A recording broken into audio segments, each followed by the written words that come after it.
So a new round of government to fight global warming are said to be just days away, and the Chamber of Commerce saying the cost to businesses and you, the consumer, will be $50 billion every year. Meanwhile, a separate report showing 36 other regulations under President Obama are jacking up consumer prices by $11,000 on everything from appliances to cars. So, John, the cost of these things really add up. The Chamber study says consumers are going to have to pay an estimated $289 billion more for electricity, and their disposable income would decrease by $586 billion. That's a lot of cash. It is. Regulations are a tax that all Americans pay in a big way, and they're an obnoxious conceit that presumes those who can't can oversee those who can. They are the equivalent of saying that Occidental College, where President Obama went, could beat the USC Trojans in football on an annual basis. Well, Occidental can't beat USC, and regulations never work because it's the untalented trying to oversee the talented. Rick, this is another kind of tax, is it not? Look, I mean, well, first of all, most importantly, Occidental may not be able to beat USC, but Ohio State can beat them anytime they want. So let's get that out of the way. Look, here's what I find odd about this alleged study by the Chamber of Commerce. It's a real study, by the way. You may dispute it, but it's a real study. But none of us know what the president's going to propose on Monday, so I'm not quite sure how they're coming to their conclusions. The only thing we can really predict is we'll be talking about it all summer. I'll say what I always say about regulations. Yes, I agree with you. We are over-regulated. Consider the reason why. Some things have to be regulated because business won't do the right thing on their own. Get big business to behave the right way. Watch the regulators fall off. Big business creates big government. But, Rich, they're regulating everything. I mean, we just saw that list. There's new dishwasher regulators, new washing machine regulators. And I imagine if you don't do with what says, you're going to have dishwasher police come into your house, right? Can I apply? Well, you know, the thing that's really disturbing about this administration is that all they know how to do is tax and punish.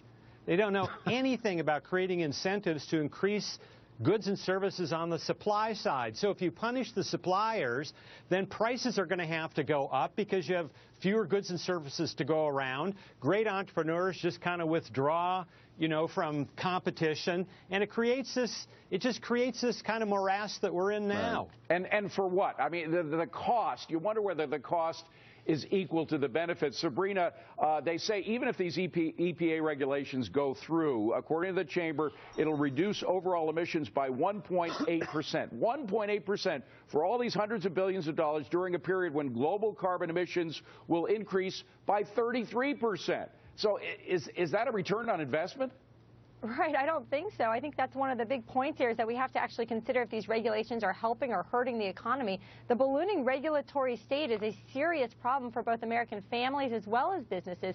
I understand the Chamber's, their numbers are even a little lower than places like the Competitive Enterprise Institute, which says that the cost of regulations annually cost taxpayers $1 trillion. The Heritage Foundation found that number to be closer to $2 trillion. These are hidden taxes. These stymie economic growth and job creation. And Carrie, Rick is right. We don't yet know the specifics of it, although we're about to find out today, and on Monday we're going to find out more details about it. But still, you look at what has already been put in place, and the consumer, it's no wonder people have less money in their pocket.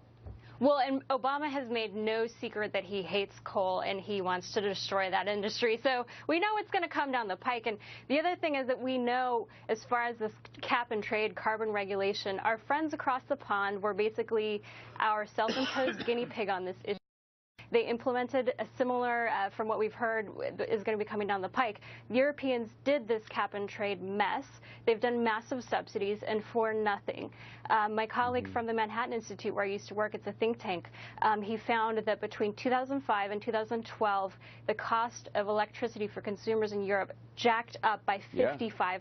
I saw that. I mean, it's really, really scary. And the other thing is that we here in the U.S., we actually reduced our carbon emissions more than Europe did over that same period. The other guys aren't doing it. I talk about China and India and the others. Steve, there's costs, but there's also restrictions. We are being restricted now so much in terms of what we can do with our own private property. There's a cost there as well. Oh, absolutely, and those are the unseen things. For example, if the federal government was a little more rational in terms of exploration, we'd have even more energy. And by the way, the reason why our emissions are going down is because of natural gas, which the government did everything they could to block, the implementation of fracking.